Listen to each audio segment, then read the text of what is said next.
My name is Claire Whitmore, and on my wedding day, he left me at the altar. He ran off with my maid of honor. The guests whispered while my whole world collapsed. For years, I couldn't even glance at a white dress without feeling my chest tighten, without tasting metal in the back of my throat, like I'd swallowed my own heartbreak. But last week at a charity gala in Los Angeles, beneath the shimmer of chandeliers and the hushed laughter of the city's elite, he froze when his eyes landed on the ring on my hand. Because I had married his millionaire boss. The Belmont Conservatory wasn't just a venue. It was a spectacle designed to remind everyone inside that old money and new ambition had found common ground under the same vaulted ceiling. Marble columns gleamed with fresh polish. Every glass of champagne sparkled as though lit from within. The air carried the faint perfume of orchids flown in from Hawaii, mixed with the salt tang of Pacific air that crept in through doors propped open for the arriving guests. I stood at the entrance with Graham, my husband. To the world, he was Mr. Whitaker, the man whose investments had shaped half the skyline of the West Coast. To me, he was simply Graham, the man who could turn silence into sanctuary with a single glance. His tuxedo was cut with understated precision, black silk bow tie resting against the strength of his collarbone. My arm lay in his, but I wasn't clinging. I was balanced, anchored. Reporters murmured at the foot of the staircase, their camera flashes like tiny bursts of lightning. They weren't there for me, not officially, but I felt their lenses pause, searching for a name to attach to the emerald silk draped across my frame. The gown fit like memory and promise, stitched together, a high neck with delicate buttons, a low back that whispered elegance without plea. And then I felt it, the prickle of a gaze. Across the ballroom at a donor's table near the stage, Ethan stood. His dark hair was combed back the same way it had been on the morning of our wedding, though streaked now with threads of gray. His jaw tensed once, then again, as though chewing on the disbelief that I could exist here in this place beside this man. Marin, my former maid of honor, my former friend, was at his side. Her velvet gown clung too tightly, her laughter carried too loudly, and her hand rested on his arm like a claim staked in borrowed land. Neither of them had seen me yet. That was the best part. They were too busy performing smiling for people who didn't know the story. People who didn't know how years ago Marin had stood beside me in blush silk, reading a poem about sisterhood, while planning her exit with the man I thought I would marry. But fate is patient. And revenge, if you can call it that, is sometimes plated in crystal lit by chandeliers and served with nothing more than a steady smile. Graham leaned down, his voice low, his breath warm against my temple. "You're quiet. You all right?" I smiled up at him, the soft kind that lived behind the eyes more than on the lips. Better than ever. We moved together through the crowd, past tables draped in white linen and set with silver that caught every note of the jazz trio playing near the grand staircase. My heels clicked against the polished marble like a metronome, marking the rhythm of my return. Conversations fluttered around us, talk of donations, art acquisitions, and discreet gossip, but in my chest a steadier drumbeat rose. This is what healing looks like. When Ethan finally turned, when his eyes brushed across me without recognition at first, I saw the flicker. Confusion, calculation, and then dawning horror. He saw the ring, heavy and timeless, resting on my hand as naturally as if it had always been there. He blinked once, then again. Marin followed his gaze. Her laugh fractured mid-note, caught in her throat like a swallow of glass. Her painted smile faltered just enough for me to see the girl I had once loved, like a sister peering out from behind the mask. For a breath, she looked 20 again, nervous and unsure back when loyalty meant something. But then her chin lifted and the performance resumed. I didn't rush toward them. No. I let them stew in the recognition, let them watch, as Graham introduced me to an architect, as a curator leaned close to compliment my firm's restoration work, as donors glanced not at Ethan, but at me. I wasn't there to prove survival. I was there to embody it. The music swelled. A waiter passed with a tray of champagne and I took a glass, letting the bubbles sting my lip. Across the room, Marin whispered something into Ethan's ear, but his eyes never left me. They were tethered, unable to look away, as though if he blinked too long, the vision of me, whole, reborn, untouchable, might vanish. I let the silence stretch between us across the ballroom, an invisible cord pulled taut with every passing second. And I thought, they left me at the altar. But tonight, they are the ones left standing in the cold. But before I tell you what happened next, before I tell you how I finally faced them, I need you to understand how I got here. Because stories like mine don't begin in ballrooms under chandeliers. They begin with trust. They begin with the soft, ordinary mornings that lull you into believing you're safe. And they shatter on the day you realize the person standing beside you in a gown of blush silk isn't your maid of honor at all. She's your undoing. The thing about betrayal is that it doesn't start with fireworks. It starts with laughter, with comfort, with the quiet certainty that you've found your rhythm in someone else's arms. To explain how I ended up standing under chandeliers years later, I need to take you back to the days when everything still looked whole. Ethan and I met the way so many modern couples do, through a mutual friend who insisted we'd click instantly.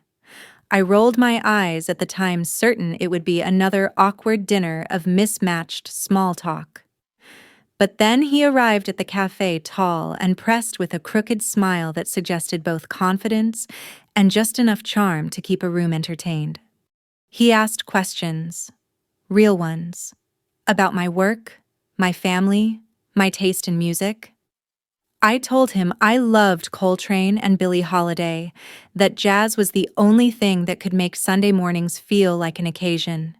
He admitted he barely knew the difference between Miles Davis and Frank Sinatra, but wanted me to teach him. For weeks after, he'd text me song titles, snippets of lyrics, as though curating a playlist of his education under my guidance. Our early months were stitched together by the kinds of details you don't notice until much later. The way he always ordered his coffee black, but slipped sugar packets into his pocket for me. The way he insisted on carrying groceries up the 5 flights of stairs to my apartment even when I told him I could manage. The way his hand always found the small of my back light, but certain in crowded rooms.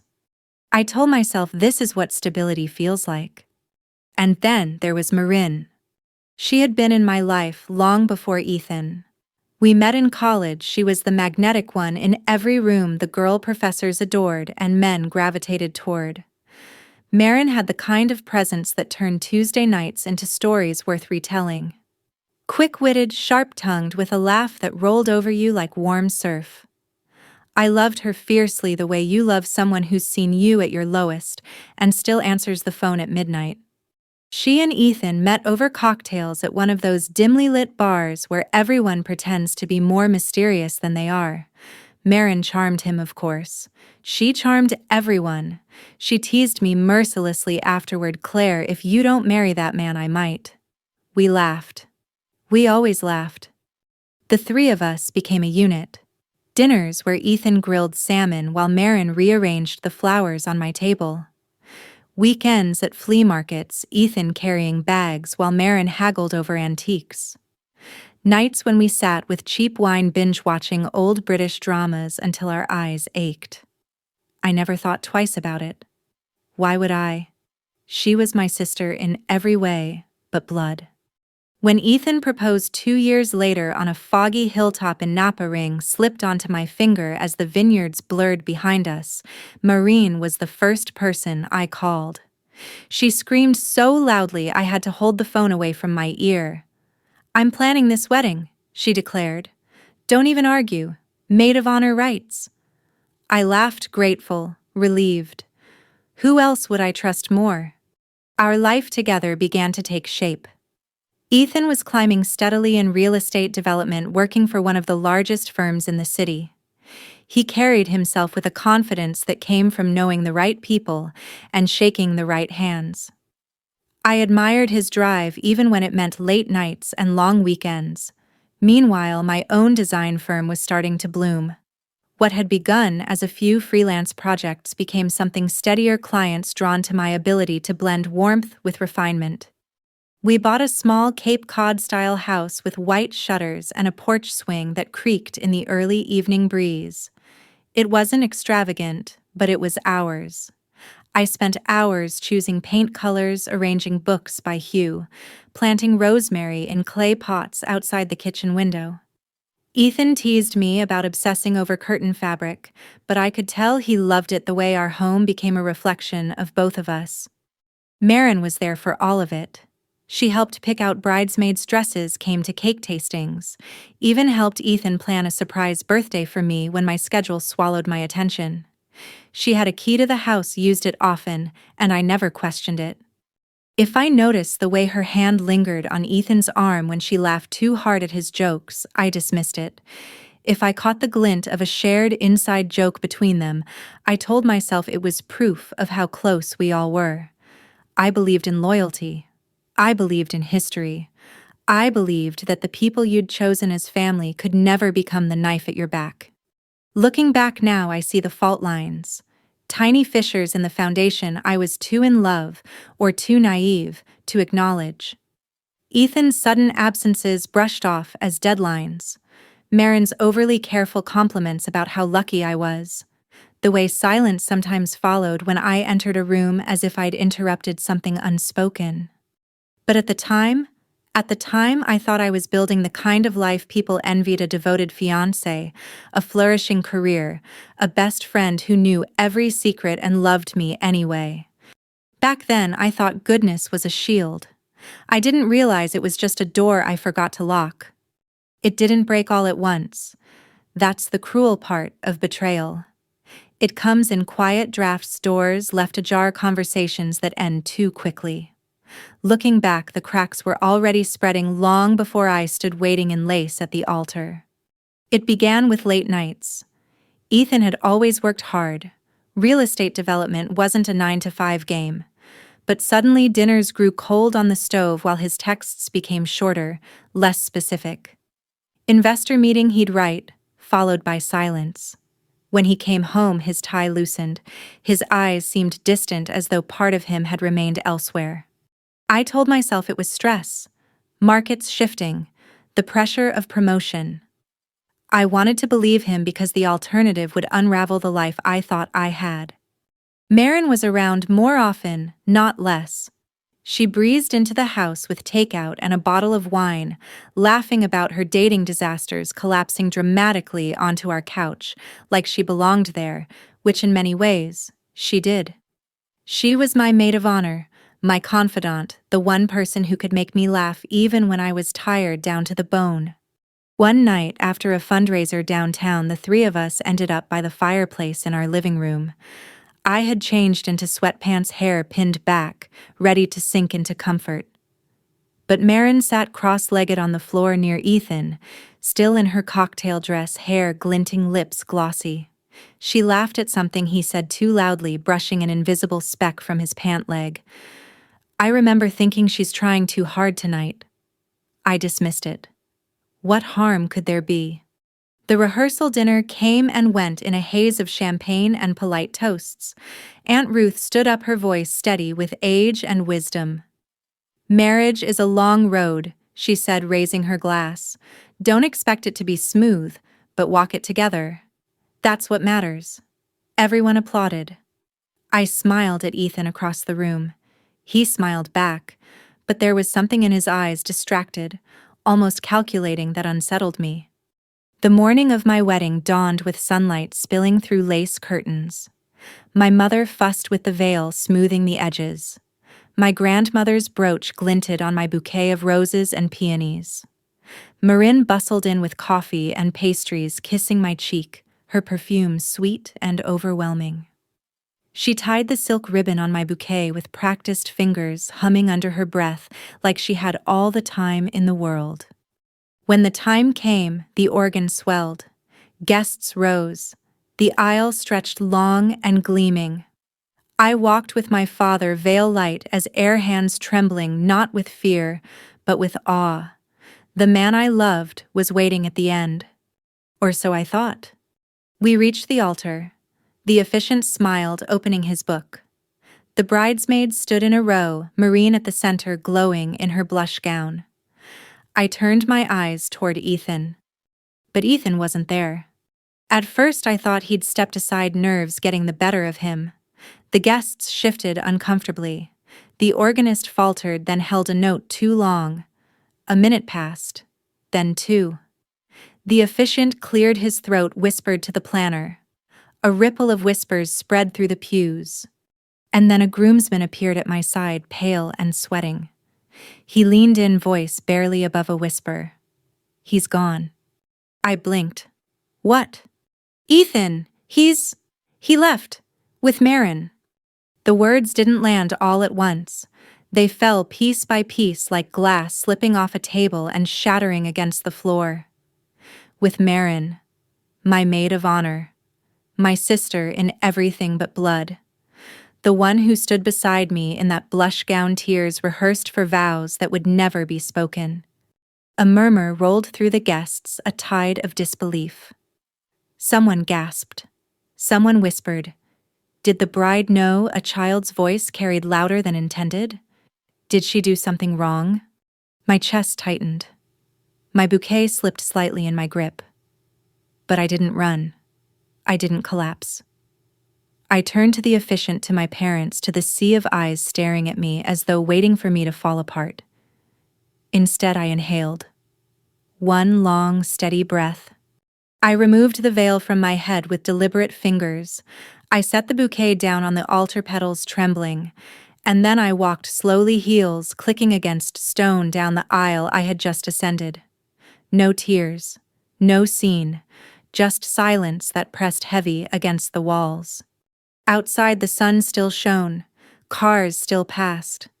The world had not ended, even though mine had. That night, the house felt cavernous. The dress hung in the corner like an abandoned promise. I poured myself a glass of wine and stared at the brooch, still pinned to the bouquet, the roses already wilting.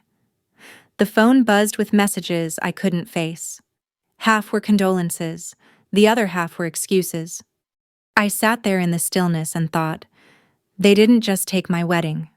They took the witness stand, left me with the truth and no jury to hear it. It was the first night of a silence I would come to know too well. Grief has a strange sound. It isn't wailing or breaking plates. It's quieter than that. It's the hum of a refrigerator in an empty kitchen, the tick of a clock that feels louder because no one is speaking. That's how my days sounded after the wedding that wasn't. I stayed in the house for a while, though every corner felt haunted. The bouquet dried into brittle stems on the mantel. The veil lay in a heap at the foot of my bed like a ghost that refused to leave. I avoided mirrors. I couldn't stand the sight of lace or the way my shoulders hunched as if carrying something no one could see. People reached out, of course, my mother with casseroles, friends with hesitant calls. Do you want to talk? Do you want company? But pity, even the tender kind, was unbearable. I learned to silence my phone, to answer with vague, "I'm fine" texts, until eventually fewer and fewer came through. The press didn't help. Real estate circles in Los Angeles thrive on gossip, and Ethan was already a rising star. When word spread that he had abandoned me for my maid of honor, it wasn't just a scandal. It was spectacle. Photos leaked Ethan and Marin at a beachside cafe weeks later, their hands intertwined. Tabloid captions called it forbidden love. But love, no. It wasn't love. It was theft dressed in velvet. I disappeared. At least that's how it felt. I withdrew from clients, closed the doors of my design studio under the guise of personal leave. I couldn't walk through a boutique fabric shop without seeing Marin's hands brushing bolts of silk beside me. I couldn't review a floor plan without remembering Ethan leaning over my shoulder, pretending to care. Everything, every color, every texture was polluted with memory. So I ran. First to a rented apartment downtown, a one-bedroom with peeling paint and a view of a parking lot. It was the kind of place no one would expect me to live, which was the point. No porch swings, no roses in the window boxes. Just blank walls that asked nothing of me. Days bled into each other. I'd wake late, drink coffee gone cold, scroll endlessly through news I couldn't absorb. Nights were worse. The silence pressed against my chest until I thought it might crush me. I'd lie awake staring at the ceiling, whispering the same question over and over. How did I not see it coming? Sometimes I thought about calling Marin, about demanding explanations, apologies, anything. But then I remembered the way her laugh rang through the church before I walked down the aisle, the way she hummed while tying the ribbon on my bouquet, the way she must have already known she wasn't staying. That silence was louder than any apology could ever be. I saw Ethan once, months later. It wasn't planned. I was leaving a grocery store, arms full of paper bags, when I spotted him across the parking lot. He was laughing, carrying a bag for Marin, who walked beside him in oversized sunglasses. They looked ordinary. Not star-crossed, not guilty. Just a couple running errands. I ducked behind my car, heart hammering like a trapped bird. And then I drove home and didn't leave my apartment for 3 days. The human heart can only take so much isolation before it either breaks or adapts. Mine did both. Slowly, almost imperceptibly, I started to move again. I'd take walks at night when no one could recognize me. I'd sketch designs on napkins, not for clients, but for myself. Tiny gestures of beauty in a life that felt barren. One evening, Aunt Celeste called. She had always been the family's wild card, living up north in Portland with her art gallery and her string of eccentric lovers. She didn't ask if I was okay. She simply said, "Sugar, come visit. Get out of that cave before you forget how to breathe." I booked a ticket.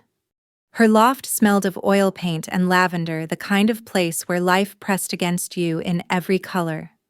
She poured me a glass of red wine, shoved a canvas into my hands, and said, "Make a mess. That's the only way you'll remember you're still alive." I painted until my arms ached. Shapes, colors, nothing coherent. But something loosened inside me. Portland was my first glimpse of air after drowning. I walked streets where no one knew my name, ate at diners, where no one whispered behind menus, sat in galleries, where strangers argued about brush strokes with the kind of passion I thought I'd lost. I didn't heal, not yet. But I learned that healing was possible. When I returned to Los Angeles months later, I didn't go back to the apartment with peeling paint.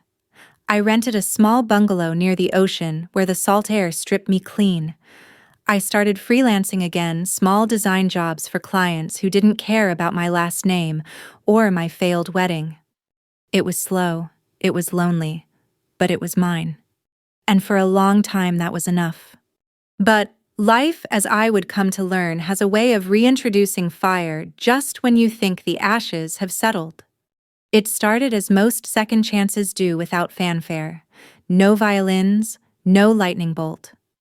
Just an ordinary Tuesday morning when the air smelled faintly of sea salt and sunscreen, and I was convinced the world had moved on without me. I had been working on a modest project, a bungalow renovation for a retired teacher who wanted her home to feel less like a storage unit and more like a sanctuary. I spent the morning measuring trim, sketching options, and suggesting fabrics that wouldn't overwhelm her space. It was the kind of work that reminded me of why I'd loved design in the first place. Simple, personal, quietly transformative. That afternoon, I dropped by a networking event I almost skipped. It was one of those women in design mixers in a downtown hotel ballroom, filled with business cards, lukewarm coffee, and conversations that never seemed to go past the surface. I had already made a lap around the room, debating how soon I could leave without looking rude, when I felt a presence beside me. "Don't worry," a deep voice said, calm but tinged with humor. "I'm only here for the shrimp skewers." I turned, and there he was, Graham Whitaker. I knew his name long before I met him. Everyone in Los Angeles did. He was the man whose firm had transformed whole blocks of the city, who had turned decaying neighborhoods into gleaming landmarks. He had money power, the kind of influence that made even other wealthy men straighten their ties. But the man standing beside me didn't look like an untouchable mogul. He looked grounded. Dark suit, no tie, a glass of sparkling water in his hand instead of whiskey. His hair was threaded with silver at the temples, his eyes steady, curious, unhurried. I laughed softly. I hear the shrimp skewers are worth the price of admission. Then I suppose I made a wise investment tonight, he replied. We introduced ourselves, though he already seemed to know who I was. Claire Whitmore, he said thoughtfully. I've seen your work. The Restored Craftsman on Melrose. That was you, wasn't it? I blinked. You know my projects. He shrugged as if it were the most natural thing. Design is the soul of real estate. We developers forget that sometimes. Your touch, it feels human. Human. Not glamorous, not polished. Human. It was the kind of compliment I hadn't realized I was starving for. We ended up talking for almost an hour, standing near the buffet table as if we were the only two people in the room. He asked about my process, my inspirations, my frustrations. He listened, truly, listened without scanning the crowd for someone more important. When I finally glanced at the clock, the event was almost over. Would you consult on a project for me? He asked. I hesitated. My mind whispered all the reasons to say no. He's powerful. He's your ex's boss. This could be complicated. But my heart? My heart hadn't felt curious in years. Yes, I said. The first project was a penthouse downtown. Clean lines, floor-to-ceiling windows, the kind of space that screamed wealth but whispered emptiness. Graham didn't want a showpiece. He wanted a home. Make it feel alive, he told me. I trust you. Those words, I trust you, settled into me like sunlight. We began working side by side. Meetings turned into lunches. Site visits turned into long conversations about art, architecture, even music. I told him about my love of Coltrane. He confessed he couldn't tell the difference between a saxophone and a clarinet, but he wanted to learn. There was no rush, no games. Just a steady presence that made me feel less like a woman defined by her past and more like someone capable of building a future. Still, I kept my distance. The wound of betrayal doesn't close just because someone new offers a bandage. I canceled dinner once without explanation. I flinched when he reached for my hand during a walkthrough. He didn't push. He simply nodded, letting me set the pace. One evening, after a long day reviewing blueprints, we sat in his office as the city lights blinked awake outside. I stared at the skyline, remembering how small I'd once felt beneath it. You okay? He asked gently. I exhaled. Some days I feel like a ghost. Like I'm walking through a life that doesn't quite belong to me anymore. Graham leaned back, his voice steady. Maybe you're not a ghost, Claire. Maybe you're just rebuilding. Ghosts haunt the past. Builders create the future. I didn't answer right away, but something cracked open inside me. Not pain, not fear. Something softer. Our relationship didn't begin with a kiss. It began with trust, the kind I thought I'd lost forever. He never asked me to forget my scars. He simply made space for them as if they were part of the blueprint of who I was. And slowly, against all the odds, I let myself imagine that love, real love, could exist after ruin. The day Graham asked me to marry him, it didn't feel like a proposal. It felt like an offering. We were in Santa Barbara at a vineyard overlooking rolling hills, the sky streaked in orange and violet. He had arranged nothing extravagant, no hidden photographers, no fireworks. Just the two of us, a picnic blanket, a bottle of wine, and the steady hum of cicadas. Claire, he said, setting his glass down, his eyes level with mine. I don't need a perfect partner. I need an honest one. And I think you and we could build something that lasts. He opened a small box. The ring was simple but heavy, timeless platinum set with a single diamond that caught the fading sunlight. I didn't cry. I didn't laugh. I just breathed. a breath that seemed to carry years of weight off my chest. Yes, I said, my voice steady. Yes. Our wedding was quiet, intimate, a garden ceremony with only 30 guests, no grand aisle, no maid of honor, no ghosts from the past. I wore a gown of ivory silk, no veil, no borrowed jewelry, except my grandmother's brooch. Graham held my hands as we exchanged vows that spoke not of fairy tales, but of second chances. When the minister pronounced us husband and wife, I felt no thunderclap of destiny, only the calm, steady warmth of belonging. And for the first time in years, I felt whole. Marriage with Graham wasn't about spectacle. It was about rhythm. We shared coffee on the terrace at dawn, jazz spilling softly from the speakers. We worked late but always made time for dinner together, even if it was takeout cartons spread across his mahogany desk. He respected my work, asked my opinion not just on design, but on investments, art, philanthropy. He didn't treat me as an accessory. He treated me as a partner.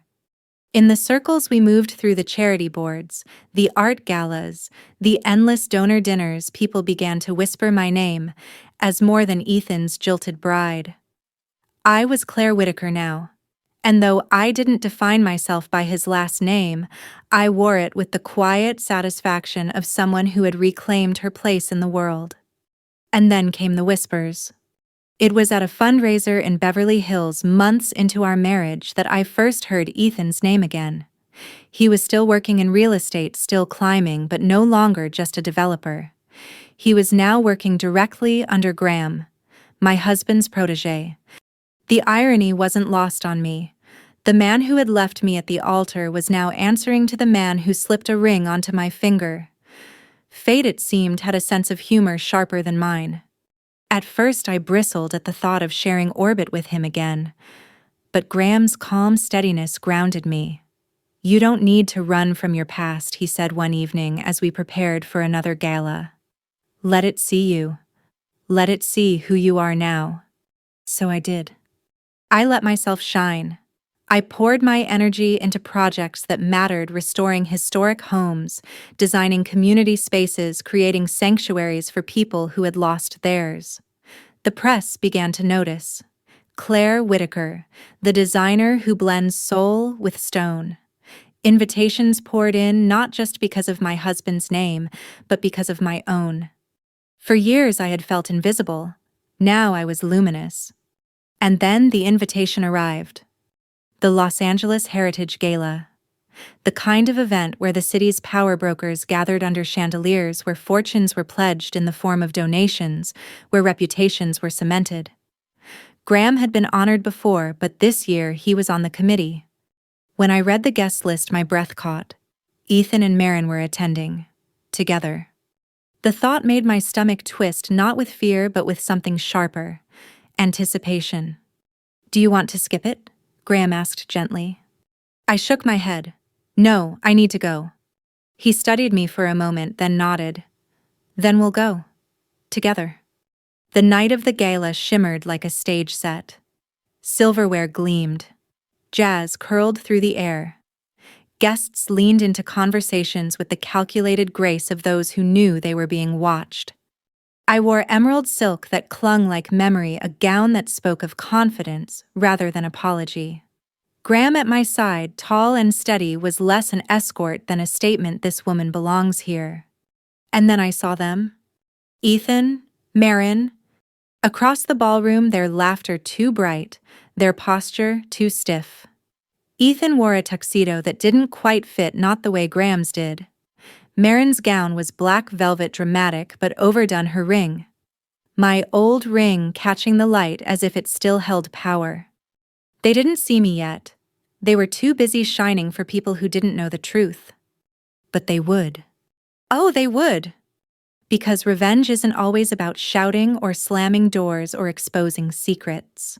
Sometimes revenge is simply arriving in the room they never thought you'd survive, standing taller than they ever imagined, and smiling with a calm that says, "I remember everything, and I won anyway." The air inside the Belmont Conservatory was thick with perfume and expectation. Waiters glided past with trays of champagne, their movements choreographed like ballet. I felt Graham's steady hand resting lightly at the curve of my back, the silent reminder that I wasn't alone anymore. And then finally their eyes found me. Ethan froze first. His gaze locked on mine, flickered down to the platinum ring on my hand, then back up, as if he couldn't quite process what he was seeing. Marin followed her laugh, breaking mid-note, the sound collapsing into a brittle cough. For a moment the crowd buzzed on, unaware that an entire history had just collided in the space between four people. I didn't move toward them. Not yet. I let them feel it, the distance, the power shift, the fact that I wasn't hiding in some corner licking old wounds.